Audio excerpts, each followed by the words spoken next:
Hello नमस्कार साथियों, कैसे आप सभी। स्वागत है आपका DSGS एकेडमी चैनल पर। आइए हम जानते हैं आज इतिहास के बारे में महत्वपूर्ण प्रश्न जो कि हर एक एग्जाम में पूछे जाते हैं। आइए बढ़ते हैं प्रथम प्रश्न की ओर। भारत में सर्वप्रथम पूर्व पाषाणकालीन उपकरण रॉबर्ट ब्रूस प्रूफ को मिला था। किस सन में मिला था? 1860, 1863, 1873, 1878। जो भी आंसर सही होगा वो नीले रंग का यहाँ पर टिक किया जाएगा। तो जो भारत में सर्वप्रथम पूर्व पाषाणकालीन उपकरण रॉबर्ट ब्रूस प्रूफ मिला था 1863 में। भारत में पाषाणकालीन बस्तियों का अन्वेषण की शुरुआत 1863 में जियोलॉजिकल सर्वे से संबंधित भूवैज्ञानिक रॉबर्ट ब्रूस प्रूफ ने की। इन्हें चेन्नई के समीप पल्लवरम से कुछ पाषाण निर्मित औजार हस्तकुटार प्राप्त हुआ था। अन्य महत्वपूर्ण तथ्य: चेन्नई के निकट अतिरम्पक्कम से विलियम किंग ने पूर्व पाषाणकालीन उपकरण प्राप्त किए थे। संगनकल्लू से दक्षिण भारत की नव पाषाण संस्कृति के आरंभिक साक्ष्य प्राप्त हुए हैं। सोन घाटी में सबसे महत्वपूर्ण अनुसंधान 1935 में डी टेरा के नेतृत्व में एल कैम्ब्रिज अभियान दल ने किया। 1928 में डी एन वाडिया ने सोन घाटी से पूर्व पाषाण काल का उपकरण प्राप्त किया। बढ़ते हैं अगले प्रश्न की ओर। खाद्य उत्पादन परक अर्थव्यवस्था संबंधित है। मध्य पूर्व पाषाण काल से, उच्च पूर्व पाषाण से, मध्य पाषाण काल से या नव पाषाण काल से? खाद्य उत्पादन परक अर्थव्यवस्था,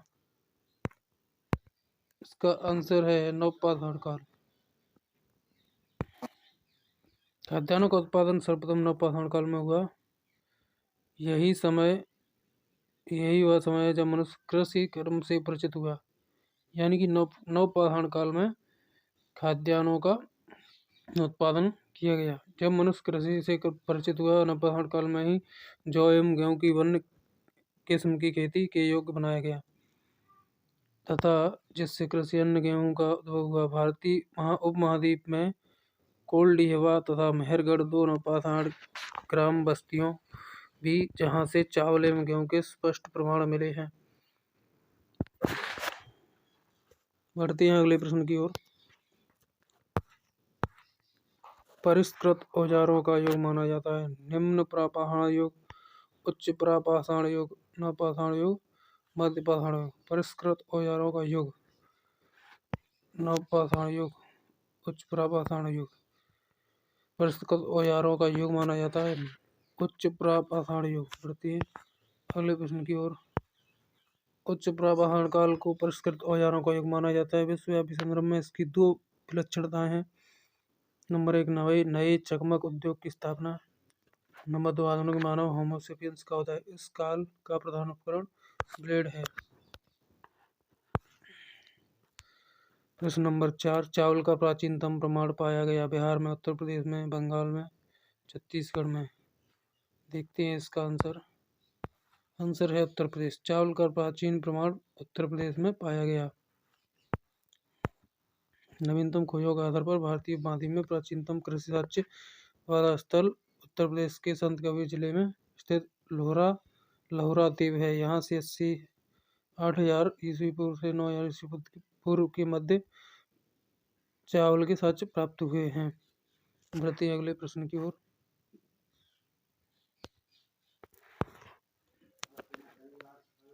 जोरवे संस्कृति के स्थलों में अधिवास विन्यास का सबसे अच्छा प्रमाण मिला है। इनाम गांव, जोरवे में, बाल्की में, नवदा टोली में। आंसर है इनाम गांव।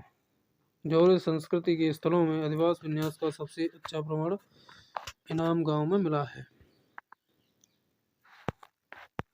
व्याख्या: इनाम गांव में जोरवे संस्कृति चरण की सबसे अधिक व्यापक तस्वीर उभरती है। यहाँ से चूल्हों सहित बड़े बड़े कच्चे मिट्टी के मकान और गोलाकार गढ़ों वाले मकान मिले हैं। इनाम गांव ताम्र पाषाण काल की एक बड़ी बस्ती थी।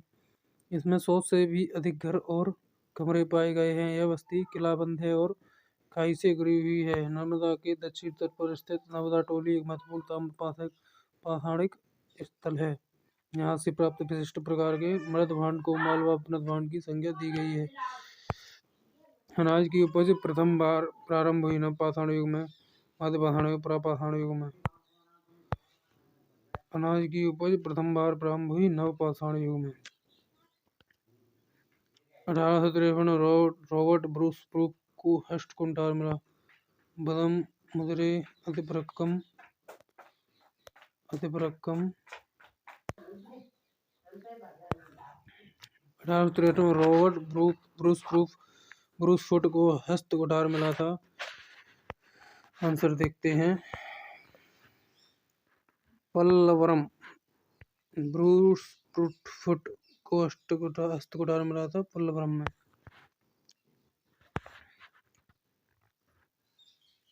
भारत में पाषाणकालीन बस्तियों के अन्वेषण की शुरुआत 1863 में जियोलॉजिकल सर्वे से भूविज्ञानी रॉबर्ट ब्रूस फुट ने की। चेन्नई के समीप पल्लवरम से कुछ पाषाण निर्मित औजार प्राप्त हुआ था जिन्हें हस्त कुठार कहा जाता है। ब्लेड और ब्यूरिन चारित्रिक उपकरण हैं। निम्न प्रापाषाणिक संस्कृति उच्च प्रापाषाणिक संस्कृति के, मध्य प्रापाषाणिक संस्कृति के।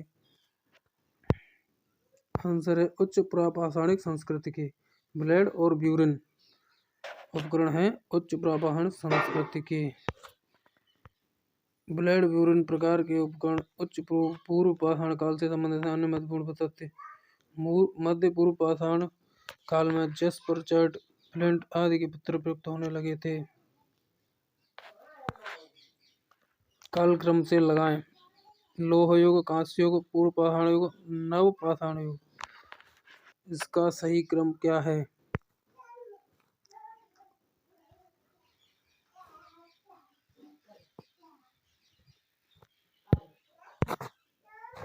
इसका है 3421।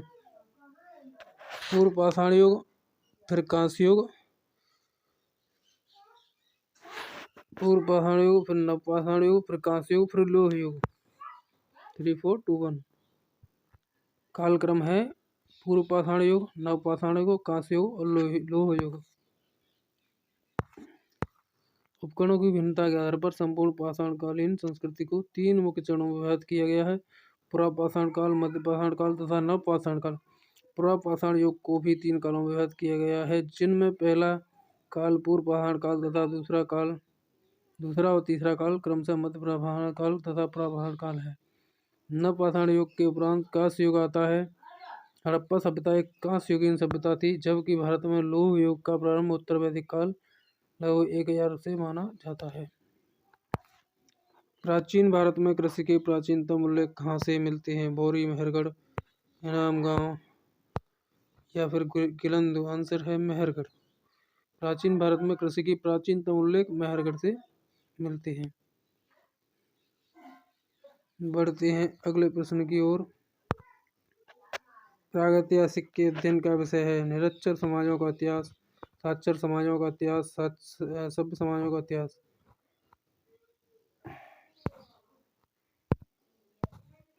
प्रागैतिहासिक के अध्ययन का विषय है निरक्षर समाजों का इतिहास।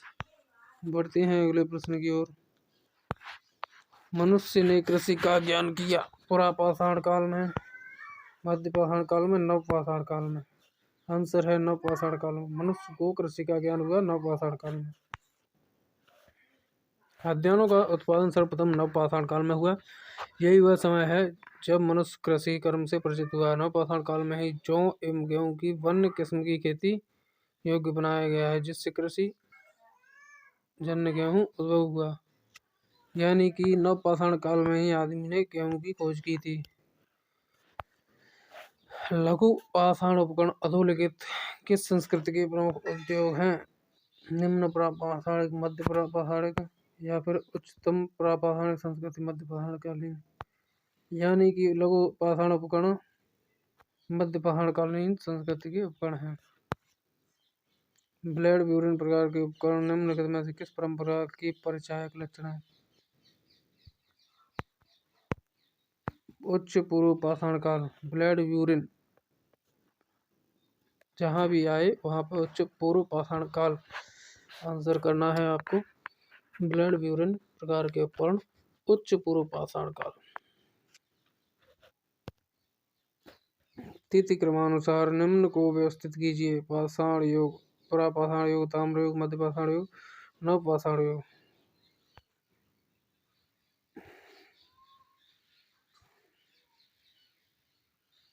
आंसर है 1342। पुरापाषाण युग, मध्य पाषाण युग, नव पाषाण युग एवं ताम्र युग। पूर्व पाषाण कालीन मानव का मुख्य धंधा है? कृषि, शिकार, पशुपालन, मिट्टी का बर्तन बनाना। पूर्व पाषाण कालीन मानव का मुख्य धंधा था शिकार। पूर्व पाषाण युग के लोगों का प्रमुख उद्यम शिकार था। कृषि का ज्ञान न होने के कारण वह वनों से प्राप्त फल फूल, रॉकेट में मारे गए पशु, नदियों एवं झीलों से प्राप्त मछलियों पर निर्भर था। हथनोरा में पूर्व पाषाणिक मानव के जीवाश्मों की खोज की गई थी। H.D. सांकलिया द्वारा, A.K. सोनकिया द्वारा, B.V. लाल द्वारा, G.R. शर्मा द्वारा। हथनोरा में पूर्व पाषाणिक मानव के जीवाश्मों की खोज की गई थी। A.K. सोनकिया के द्वारा। नर्मदा घाटी में स्थित हथनोरा से पूर्व पाषाणिक मानव के जीवाश्मों की खोज A.K. सोनकिया द्वारा की गई थी। यहाँ से मानव की खोपड़ी का जीवाश्म मिला, जिसे जीवाश्म का सबसे प्राचीन नमूना माना जाता है। अन्य महत्वपूर्ण तथ्य: 1956 में B.V. लाल ने व्यास नदी घाटी में अनेक प्रापाषाणी बस्तियों की खोज की। H.D. सांकलिया ने महत्वपूर्ण ताम्र पाषाणिक स्थल नवदा-टोली का उत्खनन कराया। G.R. शर्मा इलाहाबाद विश्वविद्यालय संबंधित इन्होंने कौशाम्बी का उत्खनन कराया। प्रश्न की ओर बढ़ते हैं। हथनोरा में पूर्व पाषाणिक मानव के जीवाश्मों की खोज A.K. सोनकिया द्वारा। निम्नलिखित में से कौन सा प्रागैतिहासिक स्थल नहीं है? कौशाम्बी, नेवासा, बुरजोम, ब्रह्मगिरी। प्रागैतिहासिक स्थल नहीं है कौशाम्बी, नेवासा, बुरजोम और ब्रह्मगिरी, ये प्रागैतिहासिक स्थल हैं। बढ़ते हैं अगले प्रश्न की ओर। अधोलिखित में से कौन मध्य सोन नदी घाटी का प्राचीनतम भू तात्विक जमाव है? पटपरा, वाघोरा, सिंगावल, केवधानी। सिंगावल। मध्य सोन नदी घाटी का प्राचीनतम भूतात्विक जमाव है सिंगावल। निम्न नव पाषाणिक स्थल से पशु बाड़े का प्रमाण मिला है? टोरबा, कोल्डी, हवा, महगड़ा। इनमें से कोई नहीं। महगड़ा। निम्न नव पाषाणिक स्थल से पशु बाड़े का प्रमाण मिला है महगड़ा से। बढ़ते हैं अगले प्रश्न की ओर। निम्नलिखित में से प्राक हड़प्पा संस्कृति कौन सी है? कुल्ली संस्कृति। प्राक हड़प्पा संस्कृति, कुल्ली संस्कृति। पूर्व पाषाण युग के लोगों का प्रमुख उद्यम क्या था? शिकार। पूर्व पाषाण युग के लोगों का प्रमुख उद्यम शिकार। ताम्र पाषाणिक कायथा संस्कृति की खोज की गई थी। B.S. वाकड़कर द्वारा। प्रागैतिहासिक युग में मानव कहाँ रहता था? मचानपुर, कंदरा में, झोपड़ी में, इन सभी में। मचानपुर, कंदरा में, झोपड़ी में, इन सभी में। मानव ने आत्मरक्षा पूर्वक कंदरा नदियों के गाँव, झोपड़ियाँ, मचानों आदि को अपनी शरण स्थली बनाया।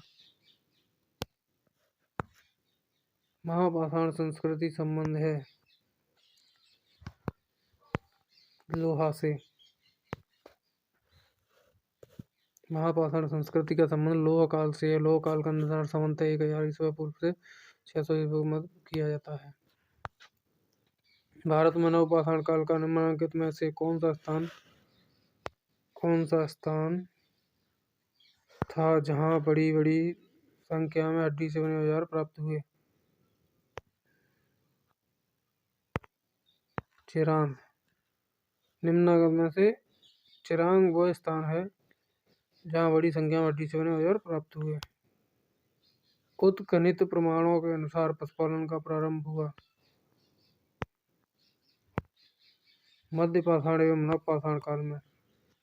पशुपालन प्रारंभ हुआ मध्य पाषाण एवं नव पाषाण काल में। मध्य पाषाण काल के लोगों की मुख्य विशेषता क्या थी? लघु पाषाणोपकरणों का प्रयोग।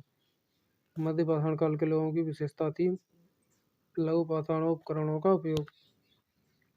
कायता संस्कृति के अवशेष किस राज्य में पाए जाते हैं? मध्य प्रदेश। कायता संस्कृति के अवशेष मध्य प्रदेश में पाए जाते हैं। मध्य प्रदेश के नर्मदा घाटी से मिलते हैं। कायता संस्कृति की खोज B.S. वाकड़कर ने की। कायता संस्कृति मूलतः एक ताम्र पाषाणिक संस्कृति है। इसका विकास उज्जैन के निकट छोटी काली सिंध नदी के किनारे हुआ था। बढ़ते हैं अगले प्रश्न की ओर। निम्न में से किस एक पुरा स्थल से नवपाषाण संस्कृति से लेकर हड़प्पा सभ्यता तक के संस्कृत अवशेष प्राप्त हुए हैं? आमरी, मेहरगढ़, कोट दीजिए कालीबंगा। मेहरगढ़। एक पुरास्थल से नवपाषाण संस्कृति से लेकर हड़प्पा सभ्यता तक के संस्कृत अवशेष प्राप्त हुए मेहरगढ़। साथियों खत्म करते हैं इस वीडियो को। ऐसे ही जानकारी और जनरल नॉलेज के प्रश्न देखने के लिए आप इस चैनल को TSGS एकेडमी को सब्सक्राइब करें। और जो भी व्यक्ति इस वीडियो को देख रहा है, भगवान करें उनकी माता पिता की आयु लंबी हो एवं उनको अपार सफलता प्राप्त हो।